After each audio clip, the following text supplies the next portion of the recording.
რომ მოგიწევს, იმიტომ რომ რაღაც სპანელად შეიძლება გამიჭირდეს.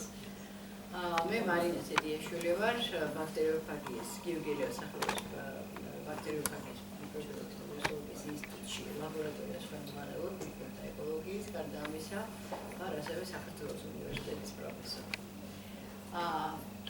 ეხლა დღეს ჩვენ მივიწყებ ამ პრეზენტაციების სერიას თამუნას დიდვარიძის შემდეგ. დიდი მადლობა თამუნა, ძალიან საინტერესო იყო. ესე მოკლე ვერ ვიქნები, როგორც თამუნა იყო, ესეც უფრო შეიძლება გამიგრძელდეს.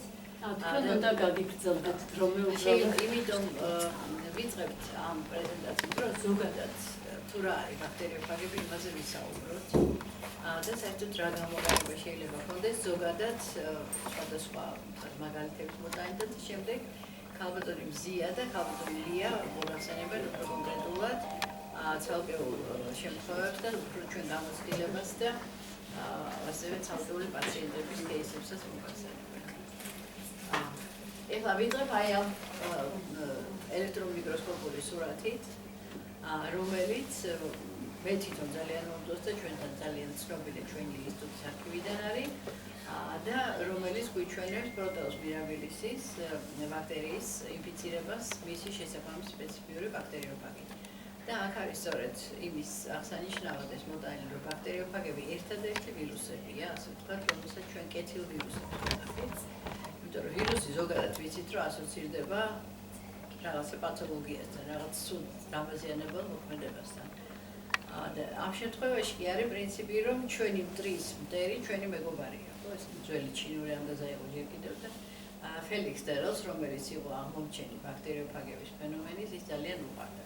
ძალიან მოკლედ რომ ვთქვათ, ესე იგი ვირუსები ვიცით, რომ აღმოჩენილი იყო დიმიტრი ივანოვსკის მიერ 19 საუკუნის ბოლოს, ფილტში გამოვალ აგენტი უწოდა და ძალიან მალე უკვე რაღაც გაჩნდა სამუშაოები, სადაც მსგავსი მოქმედებები იყო შენიშნული ვთქვათ, ბაქტერიული კულტურის მიმართ. და რამოდენიმე სახელი აქვს, ერცჰანგინი, ტორტი, დერელი, როგორც ხედავთ, მათ სხვადასხვა ობიექტებზე, სხვადასხვა დროს შეამჩნიეს ბაქტერიების ლიზისის ფენომენი. თუმცა ყველამ კარგად ვერ ახსნა ეს, ან კიდევ არასწორი ინტერპრეტაცია მიცა და ესე იგი 19 წელს ფელიქს დერელის მიერ, აი სწორედ მის მიერ ნანახი დიზინტერიის ბაქტერიის ლიზისი, რომელიც გამოწვეული იყო რაღაც აგენტით, მან სწორედ შეაფასა და თქვა, რომ ეს არის ვირუსი, რომ ეს არის ბაქტერიოფაგი. ბაქტერიოფაგი, ანუ ბაქტერიის სამთქმელი, ხო, ის რომელიც კლავს ბაქტერიას.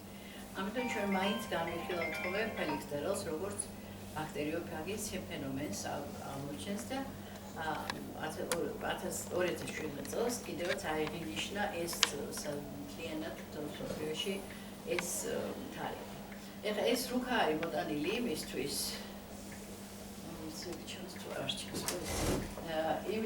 რომ ესე გაჩვენოთ, აი თუ ხედავთ ამ ლაზერის მიხედვით, ეს არის რუქა, რომელზეც მოტანილია სხვადასხვა საინტერესო თარიღები და ერთ-ერთი არის სწორედ ფელიქს ტერელის მიერ აღმოჩენა და შემდეგ 1923 წელს ბაქტერიოფაგიის ინსტიტუტის დაარსება თბილისში. ეს სპეციალურად აღინიშნა იმის გამო, რომ თქვათ მისი როლი იყოს აქ განსაკუთრებით აღნიშნული და ამის შესახებ მზია მერე უფრო დაწვრილებით და დეტალურად მოგეყვება. და ზოგადად რო ვილაპარაკოთ ფაგებზე, რა არის ფაგები? როგორც ვთქვით, ეს ვირუსებია და შესაბამისად, როგორც ყველა ვირუსი, აუცილებლად ორი კომპონენტისგან შედგება, ხო? ეს არის ცილოვანი კაფსიდი და ეს არის ნუკლეინის მჟავა. ერთ-ერთი ის არის ნუკლეინის მჟავა, ეს არის ან დეზოქსირიბონუკლეინის მჟავა, ან რიბონუკლეინის მჟავა. არიბონუკლეინის მჟავა, ხო? და შესაბამისად, მათი სასიცოცხლო ციკლის, რა თქმა უნდა, რეპლიკაციის მექანიზმები გავს სხვა ვირუსების რეპლიკაციის მექანიზმებს, თუმცა არის გარკვეული განსხვავებებიც. რა უნდა ვთქვათ, რომ ვიცით, რომ ვირუსები და პირველ რიგში კი ბაქტერიოფაგები, რომლებიც მათ ყველაზე დიდ ნაწილს წარმოადგენენ, არის ძალიან ფართოდ გავრცელებული ბიოსფეროში. ყველგან გვხვდება ოკეანეებში, მტკნარ წყალში და ზღვის წყალში, ვთქვათ, ნიადაგში და რას თავარია ჩვენს ცოცხალი ორგანიზმების უჯრედებში და ქსოვილებში, ხო? ეს არის ადამიანების, მცენარეების და ცხოველების ორგანიზმებში, რაც განსაკუთრებით ხაზგასასმელია. და მათი შემცველობა, ჩვეულებრივი რაოდენობრივი შემცველობა აღემატება პროკარიოტების შემცველობას, რომელიც თავისთავად ყველაზე მეტი იყო ითვლებოდა, რომ ბიოსფეროში ყველაზე მაღალი შემცველობა აქვს, მაგრამ აი სწორედ ვირუსებზე, მათ პირველ რიგში კი ბაქტერიულ ვირუსებს აქ კიდევ უფრო მეტი 10-32 ხარისხამდე შემცველობა, იგი სხვადასხვა გარემოში შეიძლება სხვადასხვა იყოს. ისიც არის აღსანიშნავი, რომ პროგარიოტები თითქმის ყველა ინფიცირებული არის ბაქტერიოფაგებით. აი აქ ბიომასის მიხედვით, როგორც ხედავ, პროგარიოტებს აქვთ უფრო დიდი წილი, მაგრამ რაოდენობრივად თუ რამდენი ნაწილაკია, ძალიან დიდი უპირატესობით არის ვირუსები წარმოქმნილი. და როდესაც, არ ვიცი თქვენ ხედავთ თუ არა ამას, აი აქ არის სწორედ როცა ეპიფლუორესცენტული მიკროსკოპის საშუალებით ხდება აი ამ სწორედ ვირუსული ნაწილაკების, ბაქტერიოფაგების ნაწილაკების სიგნალის გამოვლენა და ის როგორც ვარსკვლავიანიცა დაახლოებით ისე ჩანს, ანუ ძალიან ბევრია. ეხლა აი აქ ჩვენ გვაქვს ტიპიური სტრუქტურა ბაქტერიოფაგის, ერთ-ერთი სახის ბაქტერიოფაგის, რომელიც ჩვენ მას მორფოტიპის მიხედვით ნიოვირიდეს მივაკუთვნებთ. ეს ალბათ ყველას თუ გინახავთ, ყველას უფრო მეტად აი ეს პოპულარული ასე ვთქვათ სტრუქტურა გინახავთ მოდელი, რომელიც თქოს უცხო ორგანიზმს გავს საიდანაც მოვლენილს. ძალიან საინტერესო სტრუქტურა აქვს. როგორც წესი, ესე იგი, ჩვენ ვლაპარაკობთ ხოლმე ორი ტიპის ფაგებზე. ეს არის ვირულენტური ფაგები, ანუ ლიზისური ფაგები, რომლებიც აუცილებლად იწვევენ მისი მასპინძელი უჯრედის ლიზის. და მეორე ეს არის ეგრეთ წოდებული ზომიერი ფაგი, რომელიც შედის, ასე ვთქვათ, თანაცხოვრებაში ბაქტერიასთან, ინტეგრირდება მის ქრომოსომაში და შემდეგ მასთან ერთად რეპლიცირდება. ჩვენ ფაგოთერაპიის პრინციპიდან გამომდინარე, უფრო გვაინტერესებს, რა თქმა უნდა, მხოლოდ გვაინტერესებს ისეთი ბაქტერიოფაგები, რომლებიც კლავენ მის მასპინძელ ბაქტერიებს, ხო? აი აქ ეხლა აღარ ჩანს, არ ვიცი რაღაც ეს ფორმატი არ მიჩვენეთ, ჩემთან ჩანს ქვემოთ, მაგრამ ეს იწყება პროცესი, რა თქმა უნდა, ადსორბციით უჯრედის კედელზე, ბაქტერიის უჯრედის კედელზე, შემდეგ ინექციით მისი ფაგური დნმ-ის, რეპლიკაციით, ფაგოსპეციფიური ცილების სინთეზით, შემდეგ აწყობით და გამოსვლით. ანუ ეს პროცესი გავს ჩვეულებრივი ვირუსებით, მაგრამ განსხვავებით, რომ ინექცია ხდება მხოლოდ გენეტიკური მასალის, ანუ დანარჩენი ცილოვანი კაფსიდი გარეთ რჩება. ეს არის განსხვავება.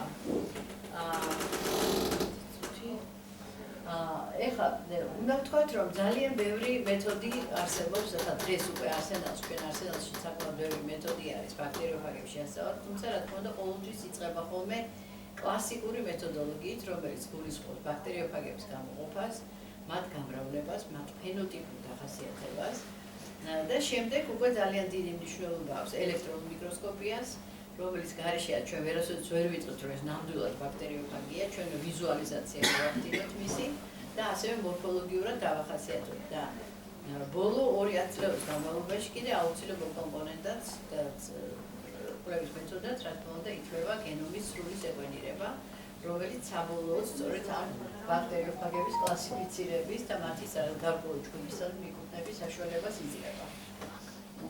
ნუ ჩვენ ჩვეულებრივად როდესაც ფენოტიპურად ვახასიათებთ და ვხედავთ მათ ბაქტერიოფაგებს ვხედავთ, აი ასეთ სპექტრის ფინჯანზე, თქვათ ბაქტერიის გაზონზე გვაქვს აი ესეთი გამჭვირვალე ლაქები, რომელსაც ჩვენ ფაგის კოლონიებს და ნეგატიურ კოლონიებს ვეძახით, ხო?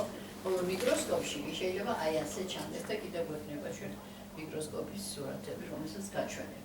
ნუ ახლა კლასიფიკაციის მიხედვით ახლა არსებობს ვირუსების საერთაშორისო კლასიფიკაციის საერთაშორისო კომიტეტი, რადგან ვირუსებს ცალკე ამყაროა და ცალკე კლასიფიკაცია აქვს, სამ დომენის კლასიფიკაციაში არ შედის და სწორედ აქ არის ბევრი სხვადასხვა ტიპის ბაქტერიოფაგები. დღეს ჩვენთვის საინტერესო თერაპიული თვალსაზრისით არის უფრო მეტად ეს კაუდოვირისეტეს, ანუ ხუდიანი ბაქტერიოფაგები, რომელშიც ამჯერად 19 ოჯახი იგულისხმება. ეს ყველაფერი ეს ოჯახები დადგენილია უკვე გენომის სეკვენირების საფუძველზე და სხვადასხვა მორფოტიპი, მაგრამ 3 ძირითადი ტიპია ეს ხუდიან ფაგებში, თქვათ, უფრო დიდი გენომების მქონე, ეს არის სიპოვირიდე, მიოვირიდე და პოდოვირიდე და შემდეგ არის კიდევ სხვა, უფრო ლიპიდის შემცველი ბაქტერიოფაგებიც არსებობს, როგორც ვირუსები არსებობს ლიპიდ შემცველი, ხო? და ასევე თქვათ ერთუჯრედიანი დნმ-ის შემცველი, ან RNA-ების შემცველი ბაქტერიოფაგები, რომელიც ჩვეულებრივ ფილამენტური ტიპისაც შეიძლება იყოს, ამ მცირე იყოს ეს. მოგეთ აი ეს მორფოლოგიური თავისებურებას გარკვეული მნიშვნელობა აქვს როგორც მათი კლასიფიკაციისთვის, ისე ზოგადად მათი დახასიათებისთვის. ეხლა ესეთი გალერეა წარმოვადგინეთ, აქ ესე იგი ელექტრონ მიკროსკოპული სურათების, რომელიც ჩვენი ინსტიტუტის სიმდიდრედან არის, ასე ვთქვათ, წარმოადგენს და სხვადასხვა მორფოლოგიას ხედავთ თქვენ. ესე იგი, ეს არის ჰიპოვირიდე, ეს არის მიოვირიდე, სხვადასხვა ტიპის ფაგებია, ხო? მოკლე, უდო, აი ეწოდებული ან მოკლე კუდიანი და ასე შემდეგ. მოგეთ ყველა ბაქტერიოფაგს აქ თავისი დამახასიათებელი მორფოლოგია, თუმცა ის რაღაცა კლასიფიკაციაში ჩნდება. ეხლა რაც შეეხება თანამედროვე ტენდენციის მიხედვით, როგორც გენომის სეკვენირება საჭირო და ამის მიხედვით ხდება უკვე მათი დაყოფა კატეგორიზაცია ზომბების მიხედვით, მცირე ზომის გენომის მქონე, საშუალო ზომის და დიდი ზომის გენომის მქონე და ყველაზე მეტი არის საშუალო გენომის მქონე ფაგები, ანუ რაოდენობით იმ ფაგებს შორის, რომელიც დახასიათდა. თუმცა ის უნდა ვიცოდეთ, რომ თეორიულად და რაც ვიცით, ბიოსფეროშია იმდენი ფაგია, რომ ყველა მათი ძალიან მცირე ნაწილია ჯერ გამოყოფილი და დახასიათებული კიდევ. ეგ ეწოდება ჯამბო ფაგებიც არსებობს, ანუ ძალიან დიდი ფაგები, რომელთა გენომის ზომა შეიძლება მცირე უჯრედში და ბაქტერიების გენომის ზომისა იყოს, ანუ ძალიან დიდი ზომის მქონე გენომები აქვს, თუმცა მათი მნიშვნელობა ბოლომდე ჯერ არ არის ცნობილი. ეხლა რაც შეეხება მრავალფეროვნებას. აი მრავალფეროვნება ერთი და იგივე ეს არის, ეს გვიჩვენებს ჩვენ, აი ეს ხე გვაჩვენებს ესე ვთქვათ, რომელიც აგებული არის ფენოტიპური თვისებების მიხედვით, ერთი და იგივე, ვთქვათ, ნიმუშიდან, ერთი ჩამდინარე წყლის ნიმუშიდან გამოყოფილი ბაქტერიოფაგების კოლის მიმართ, ასე ფსევდომონადს იყო აქ ნაწილობრივ, ეს არის ძირითადად კოლი. ესე იგი, მათ ძალიან დიდ მრავალფეროვნება, მათი მორფოლოგიის, მათი სტაბილობის, მათი სხვადასხვა ტემპერატურისებრი გამძლეობის და შემდეგ. ანუ ერთი და იგივე წყაროდან გამოყოფილი სხვა ფაგები შეიძლება ძალიან მრავალფეროვანი იყოს. და მეორე მხრივ შესაძლოა ჩვენ გავუყოთ ბაქტერიოფაგები მსოფლიოს სხვადასხვა წერტილიდან და ისინი მსგავსი აღმოჩნდეს. ანუ აი ესეთი გეოგრაფიული, ბიოგეოგრაფიული თავისებურებები ახასიათებს. ეს მაგალითად არის მოდანილობად ეშერიქია კოლის ფაგები, იმიტომ რომ იცით რომ ესე იგი ყველაზე ტრადიციულად, ყველაზე პოპულარული ორგანიზმი იყო ხომ კოლი, ადვილად სამუშაო თითქოს, თუმცა ფაგების მიხედვით არც ისე ადვილად სამუშაო, განსაკუთრებით თუმცა რეზისტენტულ კოლიზე და ასე შემდეგ ლაპარაკობ.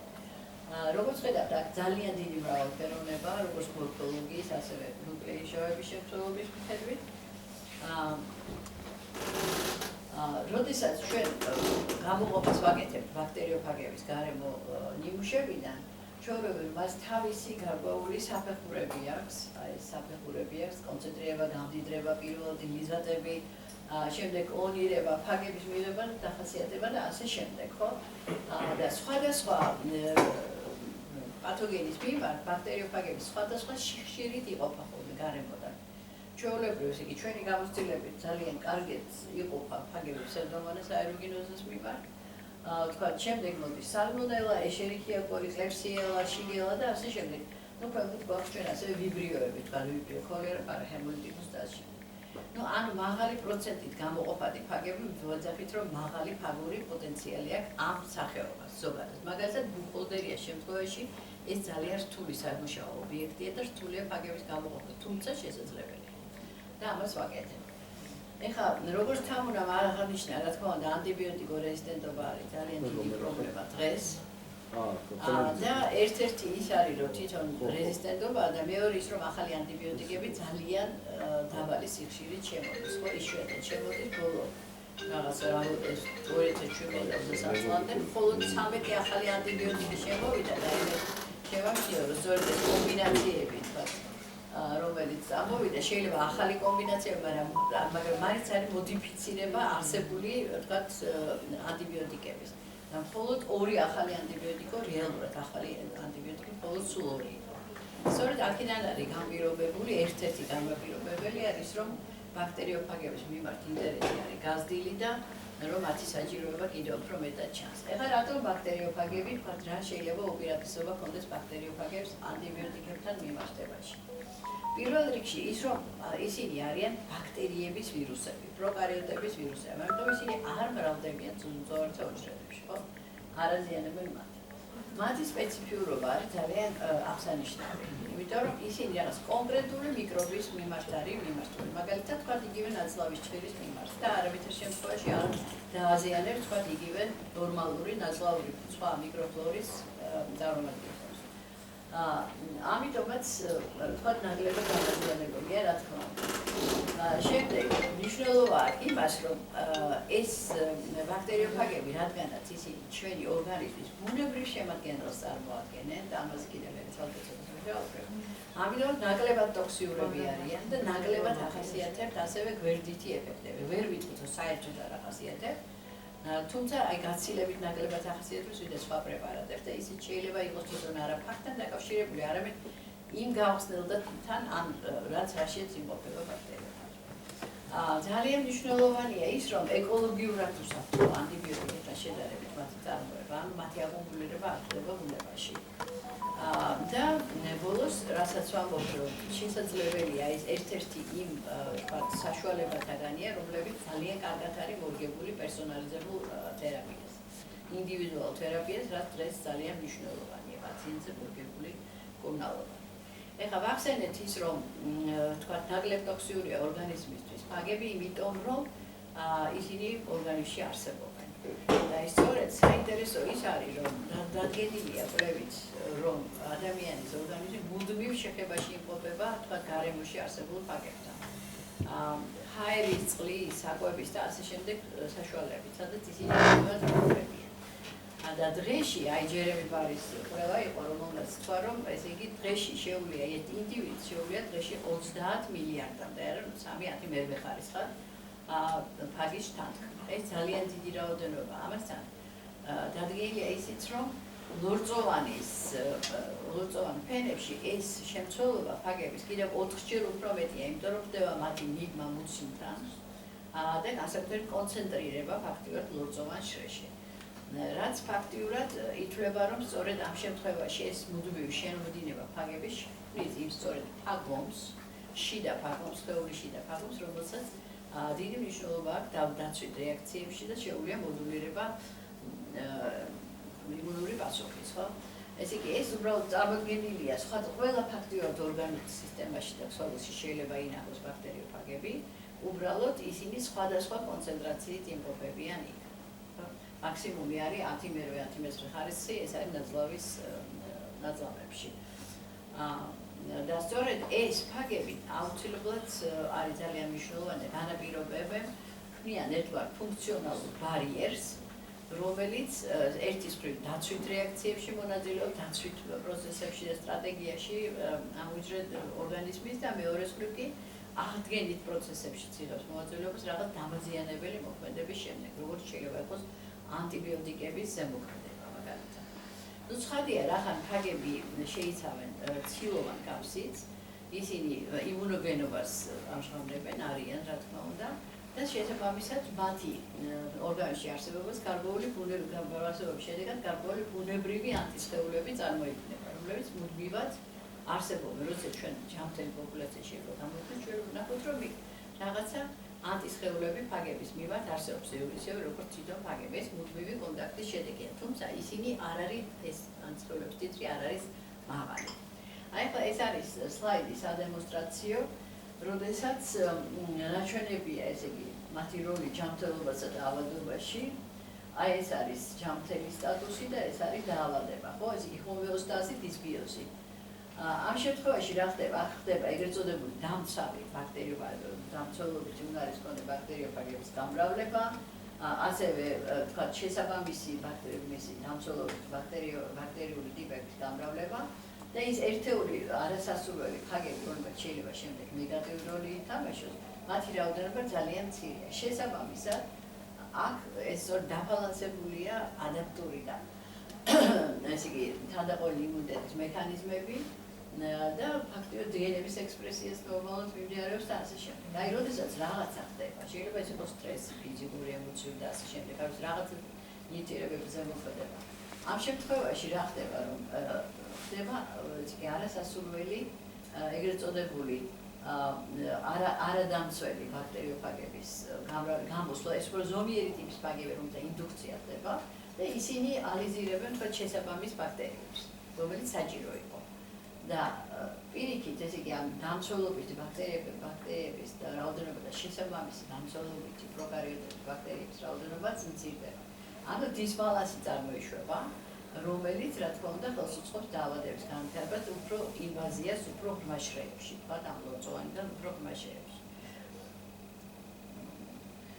აი ეს ამ როლის გასაგებად ჩატარებული იყო სხვადასხვა გამოკვლევები, მათ შორისში აი ცისტური ფიბროზის მქონე პაციენტებში, იმისაც რომ ენახათ არის თუ არა იქ ბაქტერიოფაგები და რა თქმა უნდა ნანახი იყო რომ არის, მაგრამ შედარებული იყო ვთქვათ ამ ფილტვის პათოლოგიის მქონე, მაგრამ არა ცისტური ფიბროზი და ცისტური ფიბროზიანი მქონე პაციენტები ფაგურის შემადგენლობის მიხედვით და აღმოჩნდა რომ ვთქვათ არა ცისტური ფიბროზის შემთხვევაში ყველა პაციენტს განსხვავებული პროფილი ჰქონდა.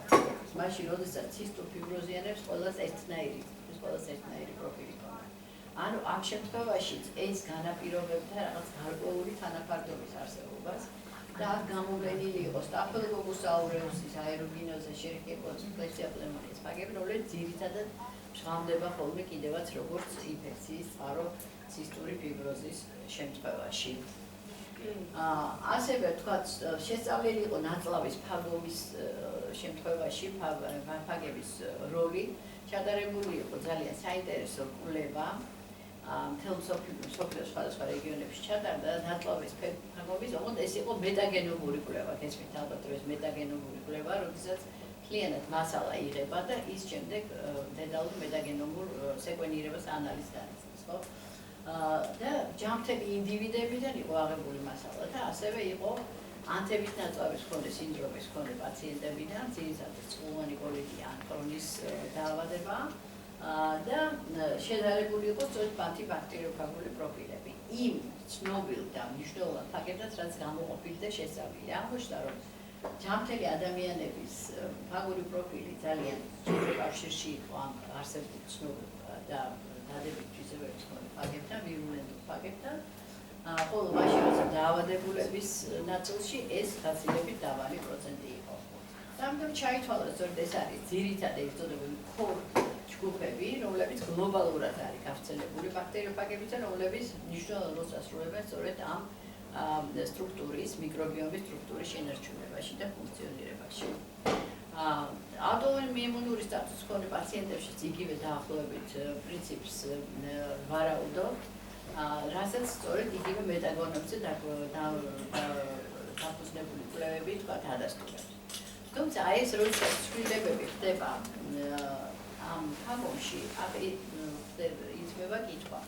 ეს ცვლილებები არის დისბიოზის შედეგი თუ პირიქით? ესე იგი ცვლილებები მოხდა და შემდეგ განვითარდა დისბიოზი. ნუ ამაზე ჯერ ესე კონკრეტული კითხვა პასუხი არ არის და მეორე უკვე ფაგოთერაპიის პრინციპიდან რომ მივუდგეთ, თუ შეგვიძლია ჩვენ რომ ეს ფაგები გამოვიყენოთ იმისათვის რომ ჩვენს ორგანიზმში არსებული ბაქტერიული პოპულაციებზე ზეგავლენა მოვახდინოთ, მათი მოდულირება მოვახდინოთ, მოდიფიცირება მოვახდინოთ და არასასურველი მიკრობები შერჩევითად ან გამოვხდენოთ, ან შემამციროთ რაოდენობრივად. ნუ რაც არის სწორედ ფაგოთერაპიის ასე ვთქვათ მიზანი. და ერთ-ერთი ასეთი კვლევა იყო ჩატარებული ამერიკის შეერთებულ შტატებში, ეშერიხიეკოვის ფაგები იყო გამოყენებული 28 წლის განმავლობაში, ეს იყო კონტროლირებადი კვლევა, აბსოლირებულ ფორმაში იყო გამოყენებული ჯამრთელი, მისი ზეგავლენა ჯამრთელის დასრული ადამიანის მიკრობიოტაზე, ხო? და რა იყო საინტერესო, რომ ფაგების გამოყენებამ არ შეცვალა, არსებითად არ შეცვლილა ნაწლავის მიკრობიოტას პროფილი, ესე იგი ამ 28 დღიანი გამოყენების შედეგად არ შეცვლილა. ანუ საერთოდ სხვა მიკროორგანიზმები მას გავლენა არ ჰქონია. მაშინ, როდესაც მნიშვნელოვნად შემცირდა თვითონ ეშერიხია კოლის შემადგენლობა. აი აქ აქვს ეს წარმოჩენილი, აი აქ არ შეცვლილა ფაქტურად პროფილი. ეშერიხია კოლის რაოდენობა და ამავე დროს გაიზარდა შედარებით იუ ბაქტერიების, რომელშიც გვაქვს სასარგებლო ესე იგი მიკროფლორა, მისი რაოდენობრივი შემცირება. ასევე იყო თქვათ შემცირებული ციტოკინების, იმ ციტოკინების დონე, რომელიც სწორედ შეიძლება დაკავშირებული იყოს აუტოიმუნურ ალერგიულ რეაქციებთან. ეს ყველაფერი დადებითი მახასიათებელია და ადასტურებს ის, რომ ფაგები უსაფრთხოა, არ მოქმედებს მიკრობიომსა და პირიქით ამცირებს სასურველ სასურველ თქვათ სასურველ შედეგებს რაც ჩვენ შეიძლება მივიღოთ. ეხლა ფაგოთერაპია მედიცინაში როდესაც ვლაპარაკობთ, აი ესე იგი ფაქტობრივად არ არსებობს სფერო და მიმართულება მედიცინაში, სადაც არ შეიძლება რომ ფაგები გამოიყენოთ. და ეს ჩამოთვლილია რა თქმა უნდა ინფექციური დაავადებები და სხვა ტიპის ქირურგია, სხვა სახის ქირურგია, დამცველის ჭირვებაში, ტრავმატოლოგია, უროლოგია და ასე შემდეგ. ტრანსპლანტოლოგია ძალიან მნიშვნელოვანი არის, რადგანაც ვიცით რომ ხასიათდება, თქვათ იქ ძირითადი პრობლემა მაინც არის ბაქტერიული ინფექციებია რა. და ასევე გამოყენების გზები და მეთოდები არის სხვადასხვა და ეხაც ჩამოთვლილი დაწყებული გარეგანი ზედაპირული თქვათ შეყვანა და პეროს ინტრანაზალური ინჰალაცია, პერექტომ, ინტრავაგინალური ღრუების შეყვანა, ინტრადერმული კანქვეშა კანკუთში და ასე შემდეგ. რა თქმა უნდა, ინტრავენული ტრანსფუზია, რომელიც ყველაზე არის თქვათ ეფექტური განსაკუთრებით გენერალიზებული ინფექციების დროს, მაგრამ ახლა ყველაზე ასევე რთულად ტექნოლოგიურად განსახორციელებელ მეთოდს წარმოადგენს. ხო, ეხლა რა ფაგები და ფაგური პროდუქტები გამოიყენება? ჩვეულებრივ ეს არის ჩვენ მუშაობთ ბუნებრივ ფაგებზე, ესე იგი ბუნებაში მოცირკულირებ ფაგებზე, რომლებიც თავისთავად შეიძლება იყოს ფაგების ჰიბრიდები, ან ეგრეთ წოდებული აშმოდანდები, ან რომელთაც განივითარეთ განსაკუთრებით თქვათ აქტივობა, მაღალი აქტივობა, ფართო სპექტრის აქტივობა, თქვათ სამიზნე ბაქტერიის მიმართ. არსებობს დღევანდელ დღეს მუშაობა გენური ინჟინერიის შექმნილ ფაგებზე და ასევე ფაგურ სხვადასხვა პროდუქტებზე, როგორიც არის მაგალითად ენდოლიზინები. თუმცა მათი გამოყენება ჯერჯერობით ესე ფართოდ არ ხდება, რა თქმა უნდა, და მაინც ყველას ყურადღება მიპყრობილია თვითონ ბუნებრივ ფაგებზე. ნუ ფაგური პრეპარატების ტიპები და ფორმები სხვადასხვაა და რა თქმა უნდა ორ ძირითად განსხვავებთ მაინც სტანდარტიზებული პრეპარატები, ანუ მზა ფაგური პრეპარატები და ინდივიდუალური ფაგები.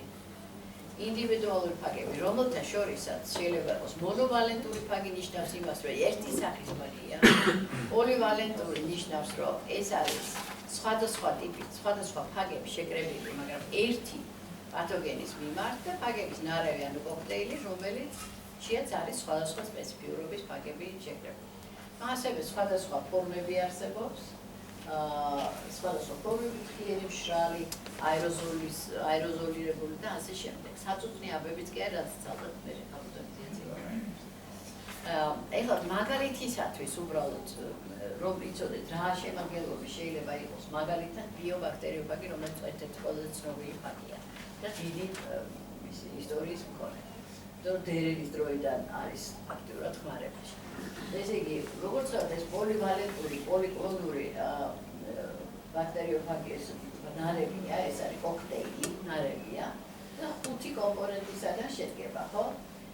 შესაბამისად, ესე იგი, ეს არის მრავალი სპეციფიური ფართო სპექტრის მქონე პრეპარატია და ასევე გამოყენება აქვს ბევრნაირი.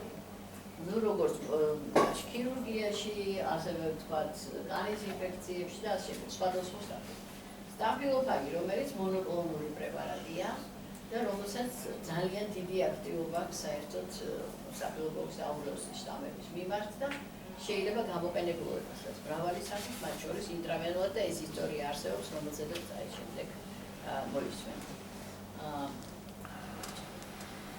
ასევე აქ არის კიდევ ნაწლავური ინფექციების საწინააღმდეგო ბაქტერიოფაგების შემცველობა. როგორც ხედავთ, სალმონელას ფაგი 11 კომპონენტიანი, ამ წუთას არ გამოდის ოღონდ, დიზენტერიული ფაგი 20 კომპონენტიანი და ინტესტი ფაგი, რომელიც თითქმის 20 კომპონენტისგან შედგება.